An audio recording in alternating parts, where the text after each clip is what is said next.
kita lanjutkan bahasan kita tentang plug listrik ya. Kalau kita review kembali tentang keberadaan muatan listrik positif ya. Jadi kalau ada muatan listrik positif, kita misalkan ini Q itu, maka dia akan memberikan medan listrik ke sekitarnya ya. Kalau kita gambarkan, misalnya bentuknya seperti ini.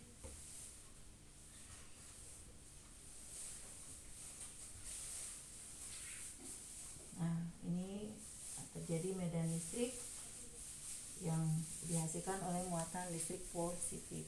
Nah, keberadaan medan listrik yang dihasilkan oleh muatan listrik positif itu biasanya digambarkan dengan garis-garis medan yang kita namakan plug listrik ya.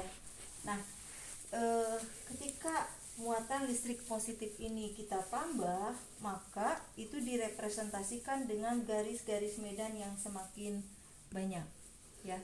Kita bisa mengkorelasikan bahwa satu garis medan, jadi satu garis medan yang dinamakan dengan plug listrik itu ya, ini plug listrik itu bisa mewakili katakanlah satu kolom muatan listrik positif. Berarti kebayang kalau di sini ada 1000 kolom muatan listrik positif, maka di sekitar muatan listrik positif itu ada 1000 garis medan atau 1000 garis plug.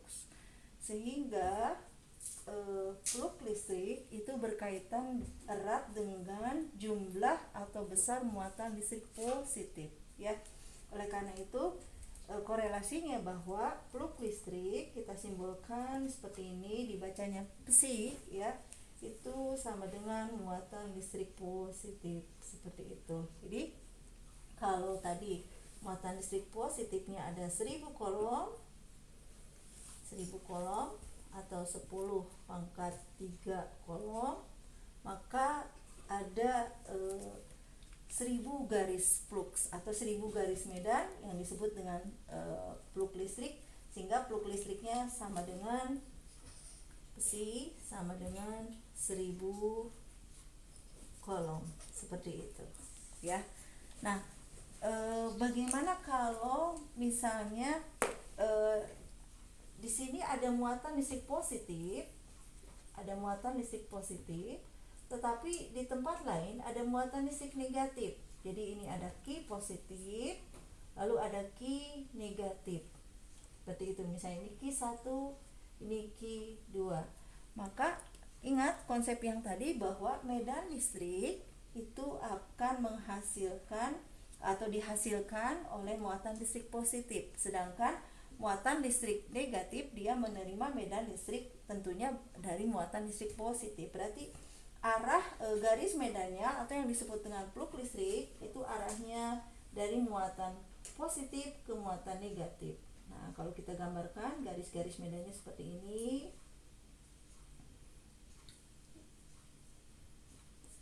Nah, kita gambarkan seperti ini.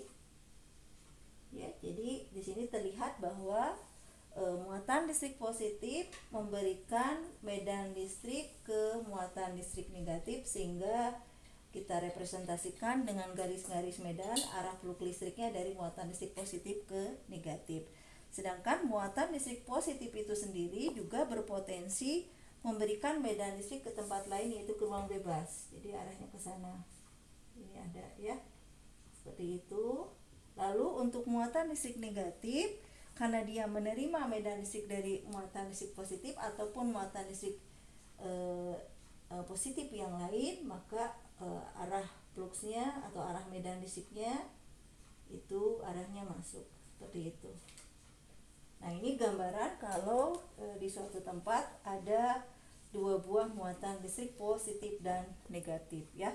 Sebagai contoh, misalnya kita lihat ada kabel dua kawat sejajar yang biasa digunakan untuk kabel power ya. Nah, biasanya di situ ada dua buah konduktor yang dipasang sejajar seperti ini. Kita biasanya image kita kalau kabel yang diselimuti oleh seal atau pelindung yang berwarna merah itu adalah positif, lalu yang berwarna hitam itu adalah negatif ya.